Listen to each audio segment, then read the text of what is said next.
అనేక పోరాటాలతో సాధించుకున్న 29 కార్మిక చట్టాలను రద్దు చేసి వాటి స్థానంలో 4 లేబర్ కోడ్లను తీసుకొచ్చి ఇవాళ కార్మిక వ్యతిరేక ప్రభుత్వంగా ముద్ర వేసుకుని ఇవాళ మన పోరాట ఫలితంగా సాధించుకున్న చట్టాలను నిర్వీర్యం చేసి కొత్త చట్టాలను అమలు తీసుకురావడానికి ప్రయత్నం చేస్తా ఉన్నది.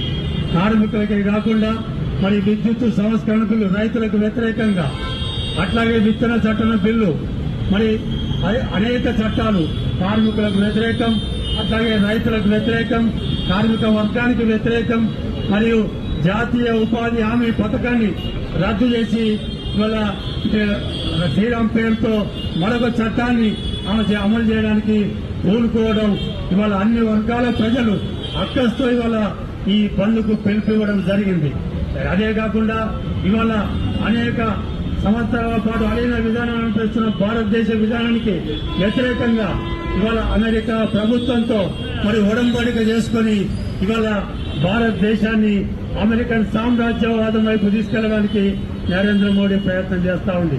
అందువల్ల ఇవాళ ఆర్థిక, రాజకీయ, సామాజిక సమస్యలు కూడుకొని ఉన్న ఈ సమస్యల పైన ఇవాళ భారతదేశంలో కార్మిక వర్గము, రైతులు, వ్యవసాయ కార్మికులు, బ్యాంకు ఉద్యోగులు, రైల్వే ఉద్యోగులు, ఆర్టీసీ ఉద్యోగులు, అట్లాగే అన్ని వర్గాల ప్రజలు ఇవాళ ఈ సమ్మెకు పూనుకోవడం అనేది జరిగింది. ఇదే కాకుండా ఇవాళ భారతదేశంలో మరి ప్రభుత్వ రంగ సంస్థలను రద్దు చేసి ఇవాళ ప్రజల ప్రైవేటు ట్రిపుల్ పి పేరుతో మరి కార్పొరేట్ రంగాలకు ద్వారం తెరచడానికి మరి మొత్తం ప్రైవేటీకరణ ద్వారా ప్రభుత్వాన్ని నిర్వహించడానికి ప్రభుత్వం సాహసిస్తా ఉన్నది. అందువల్ల ఇవాళ ఆర్థిక సంక్షోభం నుంచి నెట్టివేయబడతా ఉంది. ఇవాళ ప్రజల హక్కులను పూర్తిగా కోల్పోతా ఉన్నాం. అందువల్ల ఇవాళ భారత బీజేపీ ప్రభుత్వం మీద యుద్ధం ప్రకటించవలసిన సమయం ఆసన్నమైంది. ఒక కార్మిక వర్గమే కాదు, గ్రామీణ ప్రాంతం నుంచి మొదలు పెట్టుకుంటే పట్టణ ప్రాంతంలో ఉన్న అన్ని వర్గాల ప్రజలకు ఇవాళ బీజేపీ ప్రభుత్వం వ్యతిరేక విధానాలు అమలు చేస్తా ఉంది.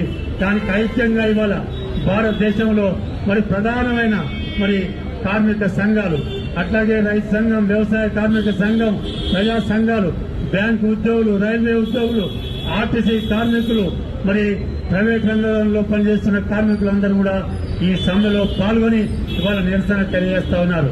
ఇవాళ ఈ పోరాటం ఆరంభం మాత్రమే. ఇవాళ ప్రభుత్వం ఈ రకంగా అమలు చేసుకుంటూ పోతే మనం ఉపేక్ష వహిస్తే మరింత సంక్షోభంలోకి దేశం నెట్టివేయబడతా ఉంది. అందువల్ల మనమందరం ఐక్యంగా ఈ ప్రభుత్వం ఏవైతే చట్టాలు తీసుకొచ్చిందో ప్రజా వ్యతిరేక చట్టాలు రద్దు చేసేంత వరకు రాజీ లేని పోరాటం చేయాల్సిన బాధ్యత ఈ వామపక్ష పార్టీల మీద ఉన్నది. అందువల్ల మనం మన పార్టీ కార్యకర్తలు లేకుండా ప్రజలందరినీ ఈనాటి నుండి చైతన్యం చేసి ఈ ప్రభుత్వానికి వ్యతిరేకంగా తీవ్రమైన నిరసన కార్యక్రమాలు నిర్వహించాలని భారత కమ్యూనిస్ట్ పార్టీ తరఫున ఈ రాష్ట్ర ప్రజలకు, కార్మిక వర్గానికి పిలుపిస్తూ ఈ సమ్మె జయప్రదానికి అందరూ పూనుకోవాలని పిలుపిస్తూ సెలవు తీసుకుంటాను. నమస్కారం.